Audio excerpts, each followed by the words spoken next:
Okay, EOS friends, the topic today is 95% done is equal to not done. And the source of this was actually an email from an integrator, and she emailed me and said, Scott, when I give that line to my team, they look scared. They think I'm being heavy-handed. And the way, I guess maybe I want to put some perspective on this today and equip those of you running EOS companies so that you find this statement really a source of inspiration and not necessarily intimidation. So let me put some context on why we use this term in EOS and why we do this, and really focus on 100% done. And I'd show you the Lencioni pyramid for 5 dysfunctions of a team. Lencioni gives us a model about healthy teams, and in it, trust is the foundation of a healthy team. And as individuals, we look at that, we say trust for us is this vulnerability-based trust, where we enter into our conversations with our team, with our coworkers, with our boss, and we're vulnerable. What that looks like is, one, you ask for help. I mean, if you think of the IDS process in terms of problem solving, the issue is often stating, I don't know, or this isn't working, or this is frustrating, or this is way too hard, and that's an ask for help.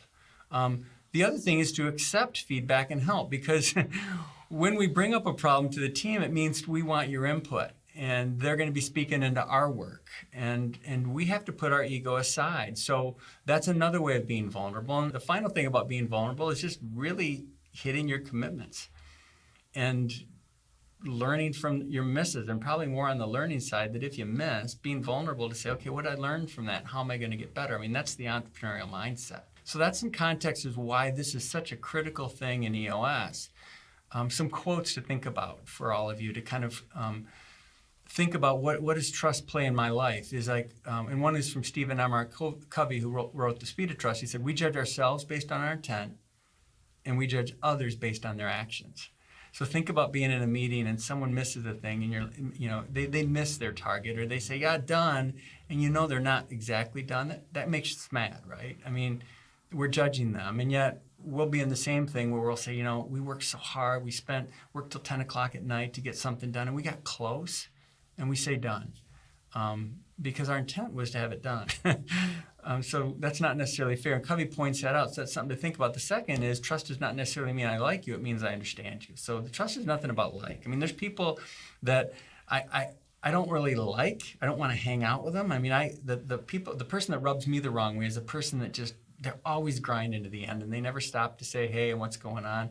But I trust those people because I know when something hits their desk, they're going to get it done. And I might not want to hang out with them outside of work, but man, they're a great teammate. Here's how EOS does 95% done is not done. First of all, at the end of every quarter for reporting, this is primarily when I use this, is your leadership team will go around the table and I'll say done, or I'll read the rock and say done or not done. And I always say 95% done is not done.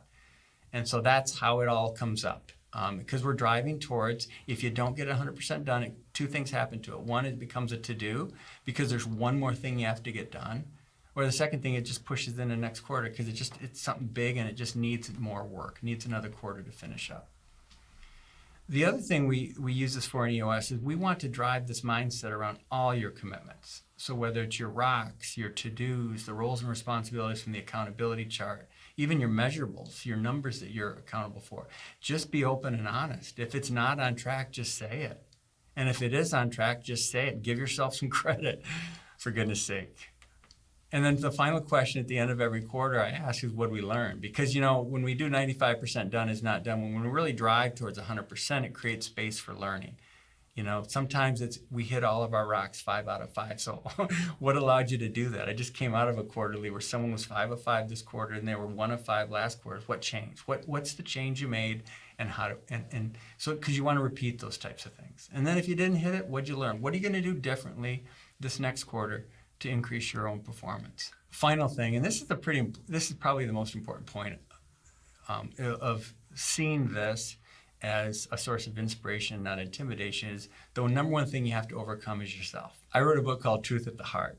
And in it, I basically am equipping leaders to kind of understand what their role is, to really listen to people and to begin to understand so that truth can be spoken and heard within their own team. And the 2 things, there's 2 clouds I introduce to people. And the clouds are the thing that get in the way of our journey, right? It gets in the way of us being our best. And the first cloud that really impacts this, and it'll impact you, that you got to figure out how to manage, is fear. If I tell the truth, I'll be in trouble. The toughest thing about saying 95% done or it's not done is feeling like you're going to get fired for it. And you got to overcome that, because that's not the intent. The second thing is self-doubt. And I've seen this happen to a lot of people. I have no idea what I'm doing. I'm so over my head in this role. And that self-doubt causes you to twist the truth, to not necessarily be vulnerable, because you don't want to be found out. You feel like a fraud. In literature, and you talk to any self-help person, you're going to hear this thing. Those are stories we tell ourselves. And it's those stories that kind of perpetuate this fear and this self-doubt, and that's going to get in the way. And that's your work. And if you're interested in digging into this because you find yourself having those thoughts, and that's maybe a barrier for you, Brene Brown, great book. Dare to Lead is awesome. Sheryl Sandberg, Lean In, is an awesome book around this, especially for women. But I read it and I loved it.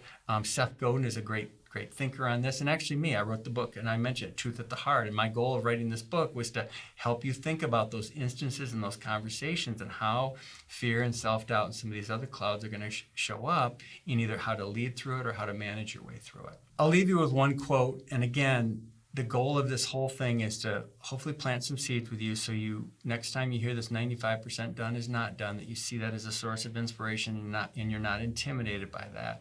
Is a great quote from Brene Brown from Dare to Lead. She said, "Asking for help is a power move. It's a sign of strength to ask, and a sign of strength to fight off judgment when other people raise their hands. It reflects a self-awareness that is an essential element in braving trust." So, asking for help is a power move. And remember, 95% done is not done.